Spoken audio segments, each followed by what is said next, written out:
नमस्कार दर्शकबिन, सञ्चार तथा सूचना प्रविधि मन्त्रालय र नेपाल टेलिभिजनको संयुक्त प्रस्तुति कार्यक्रम डिजिटल नेपालमा यहाँलाई स्वागत छ। हामी यस कार्यक्रममा नेपालका हरेक क्षेत्रमा सूचना प्रविधिको पहुँच, प्रयोग, विकास, विस्तार अनि यसको प्रभावका बारेमा जानकारी प्रस्तुत गर्दै आइरहेका छौँ। दर्शकबिन, राष्ट्रिय विपद जोखिम न्यूनीकरण तथा व्यवस्थापन प्राधिकरणले विपदका पूर्व सूचनादेखि उद्धार राहत कार्यसम्मलाई सूचना प्रविधिको प्रयोग गरिरहेको छ। आजको कार्यक्रममा हामी विपदका पूर्व सूचनादेखि उद्धार राहत र व्यवस्थापनसम्ममा कसरी हामीले अनलाइन जानकारी लिन सक्छौँ भन्ने विषयमा प्रस्तुत गर्नेछौँ। बाढी, पहिरो, डढेलो, शीतलहर जस्ता वर्षेनी हुने मौसमी विपद लगायत भूकम्प जस्ता विपदका जोखिम न्यूनीकरण तथा विपद व्यवस्थापन गर्न स्थापना गरिएको राष्ट्रिय विपद जोखिम न्यूनीकरण तथा व्यवस्थापन प्राधिकरणले पछिल्लो समय सूचना प्रविधिको प्रयोग बढाउँदै लगेको छ। विपदबाट वर्षेनी ठूलो धनजनको क्षति हुँदै आइरहेको छ। विगतमा विपदको पूर्व अनुमान र सही समयमा सूचना सम्प्रेषणको अभावमा सानो प्राकृतिक विपदबाट पनि ठूलो क्षति बेहोर्नु परेकोमा प्राधिकरणले जोखिमको पूर्व अनुमान, सूचना सम्प्रेषण, खोज, उद्धार, राहत, तथ्याङ्क सङ्कलन र व्यवस्थापनलाई छिटो, छरितो, सहज बनाउन विपद पोर्टलको विकास गरी प्रयोगमा ल्याएको हो।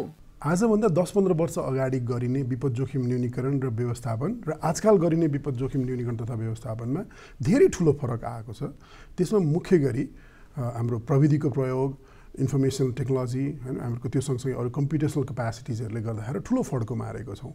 हामीले जोखिमको सूचनाहरू होस् अथवा हामीहरूको पूर्व सूचना प्रणालीहरू हुन्, विपदका घटनाहरूलाई हामीले रियल टाइम बेसिसमा हामीले राख्न सक्ने प्रणाली होस्, वा हामीहरूले हरेक व्यक्तिको घरको जानकारीहरूलाई यो हाल्ने प्रणालीमा हामीले आबद्ध गर्न सक्ने सूचना प्रणालीहरू होस्, हाम्रो स्वयंसेवी देशभरि नै स्वयंसेवीको प्रणाली हामीले व्यवस्थापन गर्न लागिरहेछौँ। हरेक स्वयंसेवीको विवरणहरू कहाँ कतिजना छौँ, कस्तो खालको तालिम प्राप्त भएको छन्, हरेक पालिकामा, हरेक वडामा, जिल्लामा, प्रदेशमा गोदामहरू सञ्चालन छ, त्यो गोदाममा के सामग्रीहरू छन्, कहाँ छन्, त्यो सामग्री एउटा स्थानबाट अर्को स्थानमा कहाँ जाँदैछ, कहाँ पुग्दैछ, कहाँ घट्यो, कहाँ बढ्यो भन्ने कुरा, यो सबै यावत जानकारीहरूलाई राख्नलाई सूचना प्रणालीको ठुलो महत्त्व हुन्छ। हामीले यो गएका केही वर्षहरूमा चाहिँ हामीले सूचना प्रणालीलाई प्रयोग गरेर विपद जोखिम न्यूनीकरण तथा व्यवस्थापनलाई प्रभावकारी बनाउन सकेका छौँ। विपदका पूर्व अनुमानदेखि विपद पछिको पुनर्स्थापना कार्यसम्ममा सूचना प्रविधिको प्रयोग गरिरहेको प्राधिकरणले monitoring disaster strategic action plan, reconstruction management information system, resource mapping system जस्ता सूचना प्रविधि प्रणालीको विकास गरेको छ। बाढी आउनु, पहिरो आउनु भन्दा अगाडि नै केही समय अगाडि भोलि के हुन सक्छ, कहाँ हुन सक्छ, कतिजना प्रभावित हुन सक्नुहुन्छ भन्ने तथ्याङ्कहरू त्यो पोर्टलमा हालिसकेका छौँ र त्यसलाई हेरेर सम्बन्धित स्थानीय तह, सम्बन्धित जिल्ला विपद व्यवस्थापन समितिले काम गर्न सक्नुहुन्छ। उदाहरणलाई भनौँ, हामीसँग भएको पोर्टलमा भएको एउटा आगलागीको सेक्सनलाई मात्र हेरौँ प्रणालीलाई भने अहिले आगो कहाँ लागिरहेको छ भनेर देख्न सक्छौँ। र त्यो आगो लागिरहेको कुरा चाहिँ सम्बन्धित जिल्लाको प्रमुख जिल्ला अधिकारीले हेर्नुभयो अथवा स्थानीय तहको मेयरले हेर्नुभयो भने त्यो कुन जङ्गलमा लाग्दैछ त्यो आफ्नो आँखाले देखेको हुँदैन, पर जङ्गलमा लागिरहेको हुन्छ, त्यो तत्काल थाहा हुन्छ र तत्काल मान्छे पठाएर त्यो जङ्गलको आगो नियन्त्रणमा लिएर जोखिमलाई घटाउन सकिन्छ। दोस्रो तहमा गएर जब विपदको घटना घटिसक्छ त्यस पछाडि हामीले खोज, उद्धार, राहत का कामहरू गर्नुपर्छ। यतिखेर मुख्यतः हामीले स्वयंसेवक ब्युरो गठन कार्यविधि बनाएका छौँ र त्यो अनुसारको चाहिँ पोर्टल बनाएका छौँ। त्यस्तै गरिकन विपद आयो, विपदका समयमा उद्धार गर्नु पर्यो, सामग्री चाहियो, सामग्री कहाँ छ, गोदाम भन्ने एउटा चाहिँ पोर्टल बनाएका छौँ, डिजिटल पोर्टल, जहाँ सबैले आफ्ना सामग्रीहरू कहाँ छन्, कति छ, के कस्तो अवस्थामा छ त्यहाँ हाल्नुहुन्छ र ती हालिसकेपछि त्यसलाई चाहिँ हामीले क्लिक गरेर हेर्ने बित्तिकै घटना घट्यो, के चाहियो, ल त्यो सामान कहाँ छ, फलान ठाउँमा छ, तुरुन्त कल गरेर अब हामीले त्यसलाई उपयोग गर्न सक्ने भयौँ। यो गरेर यो एउटा गोदाम भनेर अर्को सञ्चालनमा ल्याएका छौँ। हामीले चाहिँ एउटा एमडिएससी भनेर अर्को चाहिँ सिस्टम छ, पोर्टलमै छ, त्यहाँ गएर क्लिक गरेर हेऱ्यौँ भने त्यो सम्बन्धित स्थानीय तहमा, सम्बन्धित जिल्लामा, सम्बन्धित ठाउँमा कुन संस्थाले के काम गर्नुहुन्छ, त्यो कामको प्रकृति कस्तो छ, बजेट कस्तो छ, होइन भन्ने कुराहरू पनि देखिन्छ। यसले उद्धारका समयमा तत्काल हामीले परिस्थिति उहाँहरूलाई परिचालन गर्न अथवा सहयोग प्राप्त गर्न सक्ने अवस्था रहन्छ। कसैको चाहिँ पुनःस्थापना गर्नुपर्ने हुन्छ, पहिले भएको ठाउँमा अब पहिरो गएको हो, घर बनाउन मिल्दैन भने उहाँहरूलाई चाहिँ अर्को ठाउँमा घडेरी किनेर वासस्थान गराउनु पर्ने हुन्छ। त्यसैले त्यहाँ घडेरी किन्ने पैसासम्म पनि दिन्छ सरकारले। हो, यो कुराको लागि हामीले चाहिँ रिकन्स्ट्रक्सन MIS भनेर एउटा MIS सिस्टम छ। त्यो सिस्टममा गइसकेपछि एउटा चाहिँ अफलाइन चल्ने कोबोकोलेट भन्ने हाम्रो एप छ। प्राविधिकले चाहिँ सम्बन्धित घटनास्थलमा गएर भरेको एपका आधारमा स्थानीय तहले निर्णय गर्नुहुन्छ घर बनाउने कि अन्त बनाउने कि मर्मत गर्ने कि के हो, त्यो उहाँले चाहिँ सिफारिस गर्नुहुन्छ। जिल्लाको विपद समितिले त्यसलाई चाहिँ अनुमोदन गरेर हामीलाई सिफारिस गर्नुहुन्छ। हामी कहाँमा आउँछ, हामी कहाँमा एउटा पेपर आइपुग्नु पर्दैन। त्यो आइपुग्दाखेरि चाहिँ यहाँ चाहिँ हाम्रा सिस्टममा देखिन्छ। हामीले त्यतिको आधारमा पैसा सम्बन्धित लाभग्राहीको खातामा पुग्ने गरी पठाउँछौँ। www.bipatportal.gov.np मा लगइन गरी विपदका पूर्व अनुमानदेखि विपद खोज, उद्धार, राहत, पुनर्स्थापना आदि विपद सम्बन्धी सम्पूर्ण जानकारी लिन सकिनेछ। हामीले के गर्छौँ भने bipad.portal.gov.np भनेर हामीले माथि टाइप गर्छौँ होइन। त्यो टाइप गरिसकेपछि त्यसलाई इन्टर गरिसकेपछि हाम्रो के आउँछ, ड्यासबोर्ड आउँछ। यो ड्यासबोर्डमा अहिले तपाईँहरूले के देख्नु भएको छ भने यो ड्यासबोर्डमा चाहिँ साइडमा हेर्नुभयो भने चाहिँ रिसेन्ट इभेन्ट्सहरू अलर्टमा देखिरहेको छ। जस्तो कि अहिले फरेस्ट फायर, यो प्रणालीमा चाहिँ हामीले धेरै किसिमका घटनाहरूलाई होइन, विपद सम्बन्धी घटनाहरू, आग लागि होस् अथवा फ्लड भयो होइन, अर्थक्वेकका कुनै पनि डिजास्टरका रिलेटेड इभेन्ट्सहरूलाई चाहिँ यहाँ चाहिँ के गरे हुन्छ, ट्र्याक गरे हुन्छ होइन। यो मेनुमा माथि अहिले ड्यासबोर्डमा छौँ हामी। यो ड्यासबोर्ड देखियो। अब यहाँ फिल्टर भन्ने पनि छ। यो फिल्टरले चाहिँ के गर्छ भने तपाईँको जस्तो कि तपाईँहरू यो फिल्टरमा गएर यहाँ लोकेसन वाइज कुन चाहिँ प्रोभिन्समा होइन, कुन डिस्ट्रिक्टको कुन चाहिँ म्युनिसिपालिटीमा के भएको छ घटनाहरू भन्ने कुराहरू पनि त्यहाँबाट फिल्टर गर्न सक्नुहुन्छ। अब त्यो घटनाहरू कुन चाहिँ उमा छन् त, कुन चाहिँ ह्याजर्डमा छन् होइन, त्यो चाहिँ अब फ्लड हो कि heavy rainfall, earthquake, fire forest, यस्ता हाम्रा धेरै किसिमका हाम्रा ह्याजर्ड्सहरू छन्।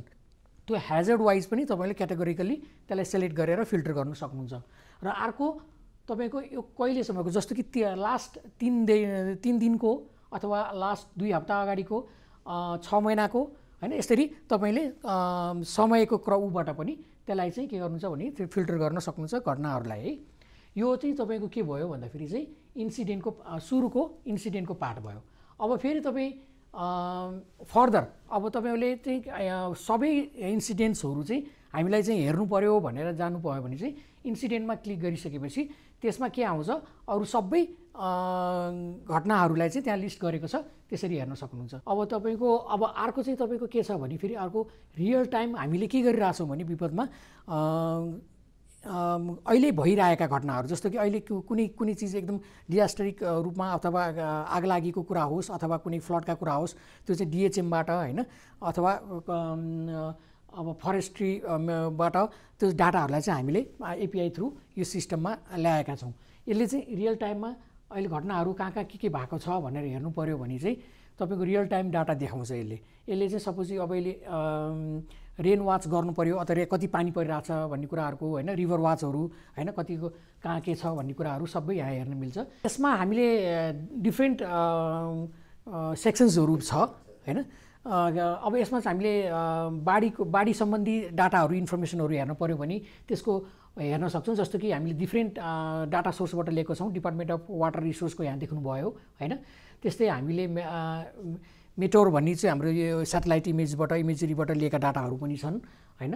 त्यसपछि वर्ल्ड फुड प्रोग्रामबाट हामीले लिएका डाटाहरू पनि यसमा हामीले राखेका छौँ।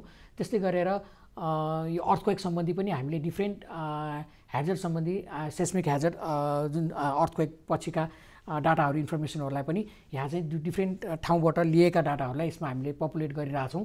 अनि अर्को एउटा इम्पोर्टेन्ट कुरा, हामीले काठमाडौँ भ्यालीमा अर्थक्वेक गइसकेपछि काठमाडौँ भ्यालीको चाहिँ बृहत एउटा स्टडी भएको थियो होइन, जाइकाले गरेको थियो। त्यो चाहिँ यहाँको चाहिँ रिस्क के छ त काठमाडौँमा र भोलि के हुन्छ त भन्ने खालका रिसर्चको एउटा डाटामा चाहिँ यो डाटा पनि हामीले यहाँ राखेका छौँ। यसमा तपाईँले यदि जानुभयो भने जस्तो कि यो फन्डामेन्टल डाटाहरू छ होइन, अनि यसमा गएर यो फन्डामेन्टल डाटाहरू हेर्न सक्नुहुन्छ। यसमा गएर सिनारियो अर्थक्वेकको सिनारियोमा सर्टेन टाइममा के हुन्छ होइन। विपदमा सही समयमा हुने सानो सूचनाले पनि धेरै मानिसको ज्यान बचाउन सकिन्छ। विपदका सम्भावित घटनाको बारेमा सम्बन्धित सबैलाई पूर्व जानकारी गराउन तत्काल सूचना संकलन, विश्लेषण तथा सम्प्रेषण गर्ने, खोज, उद्धार, राहत सम्बन्धी कार्यको समन्वय तथा परिचालन गर्न प्राधिकरणले प्रयोगमा ल्याएका यी प्रणाली प्रभावकारी देखिन्छन्। सर्लाहीको कुनै गाउँपालिकामा बाढी जाने सम्भावना हामीले देख्यौँ भने त्यहाँ भएका डुङ्गा अथवा त्यहाँ भएका राफ्टहरू, त्यहाँका देखेका हाम्रो रबर बोट्सहरू कतिवटा छन् भन्ने कुराको त्यहाँको पालिकालाई थाहा होला होइन। तर त्यसैको छेउैको पालिकामा बाढी नगएको हुनसक्छ। पल्लो गाउँपालिकामा कतिवटा त्यस्ता राफ्टहरू रहेछन् अथवा त्यस्तो रेस्क्यु गर्ने बोट्सहरू कतिवटा छन् भन्ने कुराको जिल्लाले अब सजिलैसँगले यो प्रणालीबाट थाहा पाउन सकिने भयो होइन। कहिलेकाहीँ यो जिल्लामा थप सामग्रीहरू कहाँ छन्, चाहिएको सामग्रीहरू छिमेकी नजिकैको जिल्लामा कहाँनिर पर्याप्त मात्रामा छन्, त्यस्तो खालका जानकारीहरूदेखि लिएर हामीहरूले अब भोलिन्टियरको स्वयंसेवीको उदाहरण हेरौँ। भोलिन्टियर्सहरूलाई कतिखेर सूचना प्रणालीमा हामीहरूले सूचनाहरू हामी प्रदान गर्ने, कतिखेर भोलिन्टियरहरू एउटा गाउँपालिकाको भोलिन्टियरलाई अर्को गाउँपालिकामा प्रयोग गर्न सकिने होइन। त्यसको लागि थप चाहिने साधन स्रोतहरू के हुन सक्ला, सामग्रीहरू नै के छन्, गोदाममा के कस्ता सामग्रीहरू छन् भन्ने कुराहरू पहिले चाहिँ कागजी रूपमा मात्र हुन्थ्यो। त्यसलाई चाहिँ हामीले अहिले ऐनले व्यवस्था गरे बमोजिम हामीले राष्ट्रिय विपद व्यवस्थापन सूचना प्रणाली चाहिँ हामीले सुरु गरेको छौँ। यो प्रणाली विकास गरिएको छ, यसलाई सञ्चालनमा लिएर आइएको छ।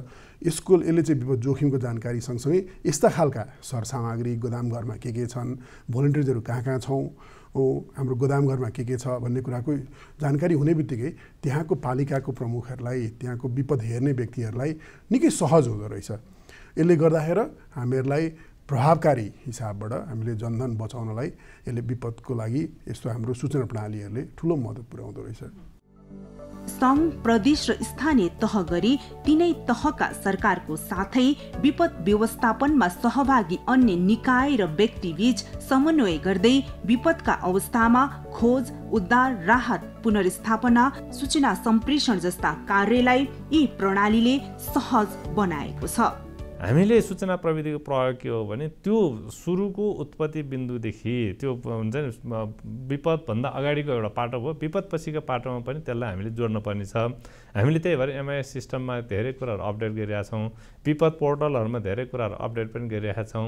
त्यसपछि गएर अहिले चाहिँ के भइरहेछ भने त्यो स्थानीय तहहरूमा जुन हाम्रो समितिहरू छ, विभिन्न विपद व्यवस्थापन समितिहरू छ, जिल्ला स्तरीय समितिहरू छ, त्यसलाई अलिकति हामीले विपद पोर्टललाई अलिकति फ्लेक्जिबल बनाएर त्यसमा चाहिँ सूचना आउने व्यवस्था गर्न सक्यौँ भने यसले चाहिँ एउटा म्यासेज दिन्छ। एउटा पाटो भयो, एउटा विपदलाई हामी जोखिम न्यूनीकरण पनि गर्ने, जनधनको क्षति कम पनि गर्ने, र अर्को पाटो भनेको विपदपछिको व्यवस्थापनको पाटो हाम्रो सबभन्दा ठुलो चुनौतीपूर्ण छ। रिकभरीको पाटो ठुलो चुनौतीपूर्ण छ। रिकभरी पछि पनि हाम्रो अर्को विपदको लागि त्यसमा चाहिँ क्षति हुनै नदिने गरेर हामी तयारी गर्नको लागि पनि सूचना प्रविधिको हरेक पाटोमा काम गर्नुपर्ने हुन्छ। अर्ली वार्निङ सिस्टमदेखि लिएर एमआइएस सिस्टमसम्म हाम्रो चाहिँ इन्फर्मेसनको टोटल उसम्म चाहिँ हामीले यसलाई चाहिँ लिङ्क गरेर जानुपर्ने छ। र केही उसमा चाहिँ हामीले यसलाई चाहिँ स्थानीय तह, प्रदेश र त्यसपछिका सङ्घीय संरचनाहरूले चाहिँ त्यसलाई चाहिँ एउटै पोर्टल, विपद पोर्टल भनेर हाम्रो चाहिँ सरकारी पोर्टल छ, त्योभित्र जोडेर राख्न खोजेका छौँ। विपदका घटनाहरू पनि अहिले हामीले प्रत्येक दिन बुलेटिन निकाल्छौँ। त्यो बुलेटिनमा हामीले जानकारी पनि दिइरहेका छौँ। हामीले यसमा चाहिँ विभिन्न निकायहरूसँग चाहिँ समन्वय गर्नुपर्ने हुन्छ, विभिन्न निकायहरूसँग तहहरूसँग सहकार्य गर्नुपर्ने हुन्छ। सङ्घीय सरकार मात्रै भन्ने हुन्छ, सङ्घीय सरकारका जस्तै कि तपाईँलाई डडेलोको कुरा गर्ने वन वातावरणसँग जोडिन्छ। त्यसपछि त्यहाँ त्यो चाहिँ हावाहुरीको अवस्था छ भने हाम्रो चाहिँ जल तथा मौसम विज्ञान विभागसँग जोडिन्छ। त्यस्तै विभिन्न पक्षहरूसँग पूर्वाधारमा सडकसँग जोडिन्छ, पुल पुलेसारको लागि उसमा चाहिँ सडकसँग जोडिन्छ, भौतिक पूर्व संरचनाहरू घरहरू भने सहरी विकाससँग जोडिन्छ। त्यस्तै गरेर प्रदेश तहमा साना साना विपदहरूमा स्थानीय तहहरूसँग जोडिन्छ। त्यस्तै अलिकति मध्यम खालको विपद छ भने उसमा चाहिँ प्रदेश सरकारसँग जोडिन्छ भनेपछि त्यो जोड्ने चाहिँ के हो भने सबै मान्छे दौडेर त हुँदैन, त्यस इन्फर्मेसनको त्यो टेक्नोलोजीहरू प्रयोग गर्न पनि एउटा पाटो छ। हामीसँग कति संस्था काम गरिरहेछन्, कति संस्थाले कसरी काम गरिरहेछन्, कुन कुन ठाउँमा चाहिँ कति कन्ट्रिब्युसन गरिरहेछन् भनेर त्यसमा पनि लिनको लागि, त्यो लिङ्क गर्नको लागि पनि हामीले अहिलेको सूचना प्रविधिलाई हामीले प्रयोग गर्न पनि देखिन्छ। हाम्रो भोलिन्टियर म्यानेजमेन्ट सिस्टम भन्ने पनि छ है। अब यो चाहिँ फेरि कस्तो नि, भोलिन्टियर हाम्रो जुन विपदमा सबैभन्दा लोकलमा पुग्न सक्ने भनेकै भोलिन्टियरहरू भएका हुनाले कुनै पनि विपद घटना हुँदाखेरि भोलिन्टियरको कन्ट्रिब्युसन चाहिँ कसरी गराउने त र त्यसलाई मोबिलाइजेसन कसरी गराउने भन्ने कुराको एउटा हाम्रो कार्यविधिबाट चाहिँ सर्टेन कुराहरू गाइडलाइन्स निस्किएको छ। त्यो गाइडलाइनको आधारमा हामीले यो भोलिन्टियर सिस्टमको प्रणाली विकास गरेका छौँ। आम जनतालाई विपद सम्बन्धी जानकारी डिजिटल्ली उपलब्ध गराउन प्राधिकरणले ई लर्निङ पोर्टल पनि सञ्चालनमा ल्याएको छ। अंग्रेजी र नेपाली दुवै भाषामा रहेको यस पोर्टलमा जानकारीका साथै डिजास्टर सम्बन्धी अनलाइन अध्ययन पनि गर्न सक्नेछन् इच्छुक व्यक्तिले। ई लर्निङको प्लेटफर्म बनाइएको छ। यस्ता खालका प्रणालीहरूको बारेमा नै हामीले ई लर्निङको प्लेटफर्मबाट सबैले आफ्नो कम्प्युटरमा बसेर पालिका अथवा घर घरसम्म हामीले थाहा पाउन सकियो। यसलाई हामीले अङ्ग्रेजीमा नेपालीमा दुईटै थरीकोबाट बनाउन खोजिरहेका छौँ। विपदको पोर्टलको जानकारी होस् अथवा भोलिन्टियरको सूचना प्रणाली होस् अथवा यस्तो गोदाम घरको सूचना प्रणालीहरू, यसको बारेमा नै हामीहरूले ई लर्निङको पोर्टल मार्फत हामीले यस्तो जानकारीहरू सबै सर्वसुलभ होस् भन्ने हिसाबबाट हामीले गरिरहेछौँ। हामीले यो प्रणालीहरूको बारेमा हामीले सोसल मिडियाहरूको मार्फत, मुख्य गरी हाम्रो फेसबुक छ, हाम्रो युट्युबको पेज छ, त्यो चिजलाई सोसल मिडियाको मार्फतबाट पनि हामीले यसका बारेमा, यसको कसरी यो प्रणालीले काम गर्छ, प्रणालीलाई कसरी सञ्चालनमा लिएर आउन सकिन्छ, कसरी प्रयोग गर्ने, यसको युजर नेम पासवर्डहरू कहाँनिर कसरी पाउन सकिन्छ, यी यावत कुराहरूलाई साना भिडियोहरू बनाएर हामीले सोसल मिडिया मार्फतबाट हामीले यसलाई प्रसारण गरिरहेका छौँ। यसै गरी अर्को एउटा हाम्रो महत्त्वपूर्ण एउटा सिस्टम छ, त्यो भनेको चाहिँ elearning.ndrma.gov.np। यो पनि तपाईँहरूले ब्राउजरमा गएर यसरी एड्रेस राख्नुभयो भने यो एउटा वेबसाइट खोल्छ। यो पनि किन महत्त्वपूर्ण छ भन्दाखेरि चाहिँ हामीले अहिलेसम्म गरेका कुराहरूमा चाहिँ जनरल पब्लिकलाई विपद सम्बन्धी अथवा त्यसको बारेमा जानकारी अथवा त्यसको लागि पढ्नको लागि कसरी हुन्छ त भन्ने कुराहरूको जानकारी चाहिँ हामीले जनरली इन्फर्मेसन दिन सकिरहेको थिएनौँ कि भनेर यो चाहिँ एउटा प्रणालीको विकास गरे हो। यसमा चाहिँ हामीले अनलाइन पढ्न मिल्ने हैन, कुनै पनि एउटा विपदका सब्जेक्टहरूलाई विषयहरूलाई चाहिँ यहाँ गएर चाहिँ उहाँहरू चाहिँ यसमा अनुमोदित भएर कुनै एउटा कोर्स पिक गर्न सक्नुहुन्छ। उहाँहरूले त्यो कोर्स पिक गरेर यसमा गएर चाहिँ पढ्न सक्नुहुन्छ। त्यो पढिसकेपछि उहाँहरूले त्यसको बारेमा जानकारी पाउनुभयो एउटा कुरा, र त्यसबाट सर्टिफिकेट पनि दिने, र त्यो सर्टिफिकेटबाट चाहिँ उहाँहरूले चाहिँ पर्टिकुलर सब्जेक्टमा पर्टिकुलर कोर्समा चाहिँ उहाँहरूको दक्षता पनि यसमा लिन सक्ने भयो।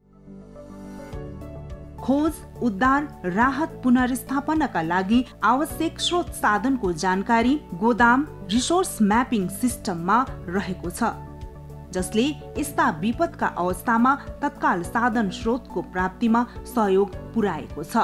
हाम्रो अब विपदमा त वेयर हाउसका हरू कहाँ छन्, जसले गर्दा चाहिँ त्यहाँबाट चाहिँ सामानहरू डिस्ट्रिब्युट गर्न सकोस् भन्ने खालका कुराहरू हेर्नको लागि चाहिँ हामीले यहाँबाट यो नेपालभरि कहाँ चाहिँ विपदका सामानहरू राखेका स्टोरेज गरेका वेयर हाउसेसहरू छन्, गोदाम भन्छौँ हामीले चाहिँ एकदम राम्रो टर्ममा चाहिँ त्यो गोदामहरू कहाँ छन् भनेर यसमा पनि हेर्न सकिन्छ। यो अलि जुन रातोमा देखाएको छ, यो रातोहरू चाहिँ गोदामहरू हो। जे सेलेक्ट गऱ्यौँ त्यो चाहिँ यहाँ पपुलेट हुने भयो। यदि मैले अब यसले एजुकेसन हटाएँ भने गोदामहरू मात्रै कहाँ छ भनेर देखिने भयो हैन। त्यस्तै तपाईँको काठमाडौँ भ्यालीभित्र भएका ब्रिजेसहरू, स्कुल्सहरू, हेल्थ सेक्टरहरू, गभर्मेन्ट फेसिलिटीहरू कहाँ छन् हैन, योलाई ओभरले पनि गर्न मिल्छ। जस्तो कि अब तपाईँले स्कुल बिल्डिङ भन्नुभयो भने अब यो अलि देख्नुभयो, अब यो हामी रातो एकदम डेन्जर एरियामा चाहिँ कति स्कुल रहेछन् त भनेर पनि एनालाइसिस गर्न मिल्यो हैन। भूकम्पको बेलामा कुन एरिया चाहिँ सब पर्टिकुलर फेसिलिटीको लागि चाहिँ डेन्जर एरियामा रहेछ, खतराको जोनमा रहेछ भन्ने कुराहरू पनि यहाँबाट हेर्न मिल्छ। तत्काल गर्नुपर्ने व्यवस्थापन र जोखिम न्यूनीकरणमा मुख्य चुनौतीका रूपमा रहेका छन् सम्बन्धित सरकारवाला निकायका छुट्टा छुट्टै रहेका सूचना प्रणाली। हामीले चाहिँ एउटा प्रयास के थाल्ने गरेका छौँ भने एक द्वार प्रणालीबाट सबै प्रणालीहरूलाई एउटै प्रणालीमा जोड्ने खालको त्यो व्यवस्था गरेका छौँ। त्यो भनेको हाम्रो विपद पोर्टल मार्फतबाटै हामीहरू सबै चिज विपदका हामीहरूको पूर्व सूचना प्रणालीहरू होस् अथवा हामीहरूको भोलिन्टियरको म्यानेजमेन्ट सिस्टम स्वयंसेवीको म्यानेजमेन्ट सिस्टम होस् अथवा हामीहरूको गोदाम घर अथवा हामीहरूको एयरपोर्टहरू कहाँ छन् हाम्रो हेलिप्याडहरू कहाँ छन् दमकलहरू कतिवटा छन् यी सबै प्रणालीलाई छुट्टै खालको सूचना प्रणाली बनाउनुको सट्टा एउटै मेन गेटवेको हिसाबबाट हामीले त्यस्तो खालको एकीकृत सूचना प्रणालीको लाइनबाट हामी त्यसरी जाँदैछौँ। यद्यपि यी र यस्ता चुनौतीका बावजुद प्राधिकरणले प्रविधिको प्रयोग मार्फत विपदका जोखिम न्यूनीकरणदेखि पुनर्स्थापनासम्मका कार्यलाई सहज बनाउन स्थानीय भाषा र फरक शारीरिक क्षमतालाई पनि मध्यनजर गर्दै सूचना प्रणाली विकास तालिम जनचेतनामूलक कार्यक्रम लगायतका योजना बनाएको छ। सबैभन्दा ठुलो सूचना प्रविधिको प्रयोग यसको पूर्व सूचना प्रणालीमा हुँदो रहेछ। जोखिमको जानकारीलाई पनि यो प्रणालीमै राख्ने विभिन्न मन्त्रालय विभागहरूले गरेको बाढीको पहिरोको चट्याङको सूचनाहरूलाई यो प्रणालीमा लिएर आउने त्यस पछाडि हाम्रो जल तथा मौसम विज्ञान विभाग होला अथवा हाम्रो वन विभागहरूले उहाँहरूले चाहिँ अबको केही दिनमा यस्ता खालका घटनाहरू हुँदैछन् बाढी ठुलो आउँदैछ पानी ठुलो मात्रामा पर्दैछ भन्ने कुराको पूर्व सूचना पूर्व जानकारीहरू फोरकास्टहरू उहाँहरूले दिनुभए पछाडि त्यसलाई चाहिँ हामीहरूले सजिलोसँग बुझ्ने गरी हैन आफूले डिसिजन गर्न मिल्ने निर्णय गर्न सक्ने खालको उपायबाट हामीले हरेक घरमा विभिन्न भाषामा हैन विभिन्न खालका व्यक्तिहरू तपाईँ हामीले त नेपाली पढ्न सकौँला हामी कतिपय स्थानमा त हामीहरूको डोटी बाजुरामा जानुभयो भने अर्कै भाषा बोलिन्छ थारू समुदायमा अर्कै भाषा बोलिन्छ उहाँहरूले पनि समेत बुझ्न सक्ने खालको यसलाई कमन अलर्टिङ प्रोटोकलको व्यवस्था गरेर हामीहरूले सबै खालका प्रकोपहरूको जानकारी चाहिँ सबै खालका मिडियामा वाट्सएपमा होला हामीहरूको टेलिभिजनमा स्क्रोल बार होला कुनै बेला झ्याप्प त्यसलाई ओभरराइड गरेरै हामीले त्यसको सूचना नै त्यो सम्प्रेषण गर्नुपर्ने हुनसक्ला रेडियोबाट एफएमबाट त्यसरी इमेलबाटदेखि लिएर यावत खालका सूचनाका प्रविधिहरू मिडियाहरूबाट सबै खालका प्रकोपहरूलाई सबै खालका मिडियामा जाने गरी हामीले त्यो सुरुवात गरेका छौँ। हामीले सङ्घीय सरकारबाट प्राधिकरणले अथवा अरू कुनै सम्बन्धित मन्त्रालयले पनि त्यसलाई बजाउन सक्ने खालको यस्तो खालको हामीहरूले साइरन समेतको व्यवस्था गरेका छौँ। यसरी हामीहरूले सबभन्दा ठुलो प्रयोग चाहिँ जोखिमको जानकारीदेखि लिएर त्यो जानकारीलाई स्थानीय व्यक्तिमा उसले बुझ्ने भाषामा र मुख्य गरी अपाङ्गता भएका व्यक्तिहरूले उनीहरूलाई चाहिने खालको सूचना नै बेग्लै खालको हुनसक्छ। मैले आँखा देख्दिनँ भने मैले कानले सुन्न सक्छु होला होइन कानले नसुन्ने व्यक्तिहरूले उसले पढ्न सक्छ होला होइन पढ्न पनि कानले पनि नसुन्न सक्ने मान्छेलाई अर्को खालको सूचनाको प्रविधिहरू चाहिन सक्छ होला। यो कुराहरू ख्याल गरेर हामीले यस्तो खालको कमन अलर्टिङ प्रोटोकलको मार्फत हामीले यस्तो विपदका पूर्व सूचना प्रणालीहरूलाई पूर्व सूचनालाई चाहिँ हामीले हर घरमा बुझ्ने हिसाबबाट र निर्णय गर्न सक्ने हिसाबबाट हामीले त्यो पुर्याउने काम गर्दैछौँ।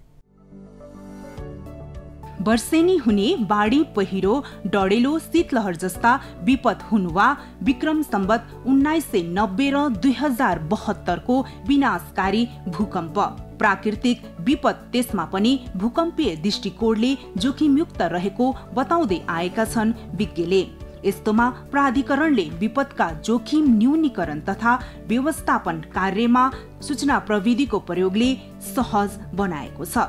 यदि प्राधिकरणले विकास गरी प्रयोगमा ल्याएका यी सूचना प्रविधि प्रणालीलाई थप व्यवस्थित र परिमार्जित गर्दै समय सापेक्ष बनाउँदै जाने हो भने यसले प्राकृतिक विपदबाट वर्षेनी हुने ठूलो जनधनको क्षति न्यूनीकरण गरी विपद व्यवस्थापनलाई सहज र प्रभावकारी बनाउन महत्त्वपूर्ण सहयोग पुग्नेछ।